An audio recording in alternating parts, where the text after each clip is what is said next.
नमस्कार।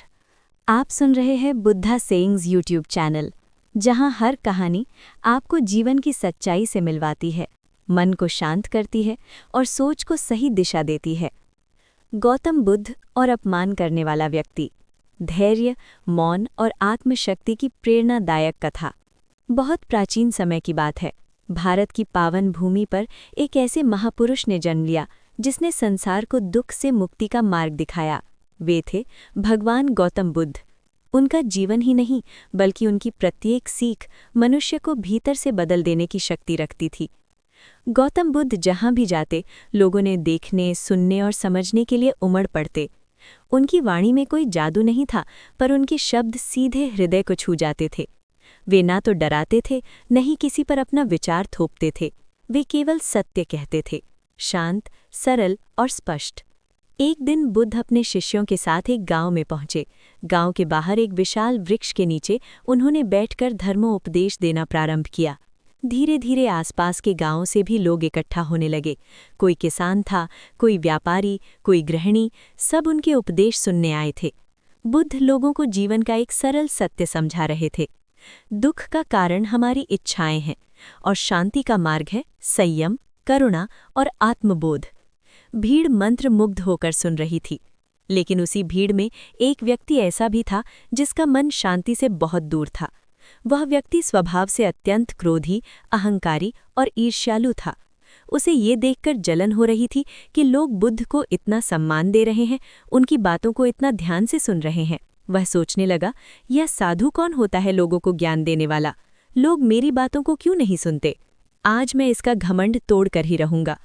उस व्यक्ति का मन नकारात्मक विचारों से भर गया। उसने निश्चय कर लिया कि वह बुद्ध का अपमान करेगा ताकि लोगों के सामने उन्हें नीचा दिखा सके।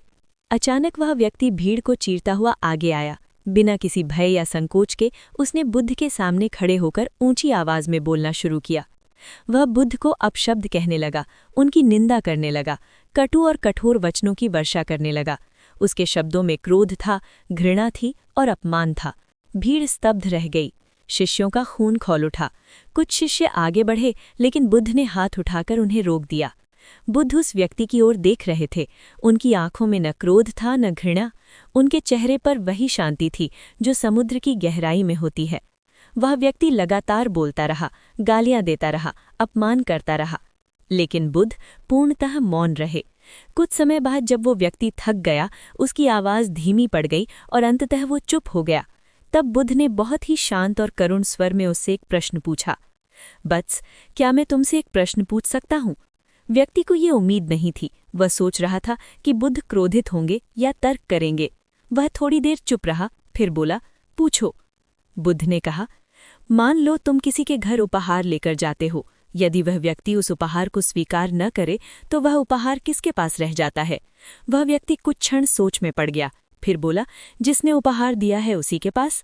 बुद्ध हल्के से मुस्कुराए और बोले, ठीक उसी प्रकार तुम मेरे पास क्रोध, अपमान और कटु शब्द लेकर आए थे। मैंने उन्हें स्वीकार नहीं किया, इसीलिए वो सब तुम्हारे ही पास रह गए। ये सुनते ही जैसे उस व्यक्ति के भीतर कुछ टूट गया। भीड़ में सन्नाटा छा गया। शिष्यों की आंखें फैल गईं और उस व्यक्ति का सिर झुक गया। उसे पहली बार अपने व्यवहार का वास्तविक अर्थ समझ आया। उसे यह एहसास हुआ कि उसने बुद्ध का नहीं बल्कि अपना ही अपमान किया है। उसकी आंखों से आंसू बहने लगे, उसका क्रोध पिघलने लगा। वह बुद्ध के चरणों में गिर पड़ा और बोला, भगवन, मैंने आपको बहुत अपमानित किया। मैं अज्ञान में था, कृपया मुझे क्षमा करें। बुद्ध ने करुणा से उसकी ओर देखा और बोले, बत्स, क्षमा मांगने की आवश्यकता नहीं है। जिस दिन मनुष्य अपने क्रोध को पहचान लेता है, उसी दिन उसका आधा दुख समाप्त हो जाता है। उन्होंने आगे कहा, क्रोध आग की तरह होता है। ये पहले उसी को जलाता है जो इसे अपने भीतर रखता है। वह व्यक्ति रोते हुए बोला, आज आपने मेरी आंखें खोल दी। अब मैं समझ गया हूँ कि शक्ति बाहुबल में नहीं बल्कि शांति में है। बुद्ध ने कहा, जो अपमान को स्वीकार नहीं करता वही वास्तव में अपमान से ऊपर उठ जाता है। उस दिन उस व्यक्ति का जीवन बदल गया। क्रोध की जगह उसके हृदय में समझ, विनम्रता और करुणा ने स्थान ले लिया। वह व्यक्ति बुद्ध का शिष्य बन गया और जीवन भर इस सीख को दूसरों तक पहुंचाता रहा। कथा का गहरा संदेश है, हर अपमान का उत्तर देना आवश्यक नहीं होता। मौन कई बार सबसे प्रभावशाली उत्तर होता है। दूसरों का क्रोध तभी हमें दुख देता है जब हम उसे स्वीकार करते हैं। शांति कमजोरी नहीं, सबसे बड़ी शक्ति है। आप सुन रहे थे बुद्धा सेइंग्स। ऐसी ही गौतम बुद्ध की प्रेरणादायक और शांति देने वाली कहानियों के लिए बुद्धा सेइंग्स चैनल को सब्सक्राइब कीजिए। मिलते हैं अगली कथा में एक नई सीख के साथ। धन्यवाद।